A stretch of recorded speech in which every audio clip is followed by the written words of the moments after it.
Hello everyone, welcome back. In this video, I'm going to show you how to get a voided check from TD Bank in 2026. For that, first of all, you need to come here on td.com. Afterwards, click on the option of login on the top right hand corner of the screen. Now over here, you need to provide your username, your password and security verification if it is required, and then click on the option of login in order to log in into your account. Now, when you log in into your account, you just have to simply first of all select that particular bank account of yours you need the void check for. Afterwards, simply look for the option that says direct deposit form or void check form. Once it is opened successfully, by default it will be generates in the form of PDF.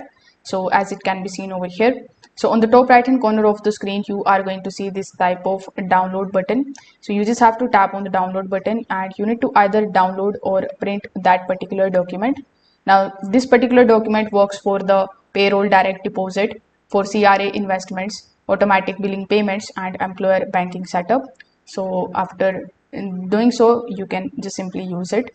Thank you.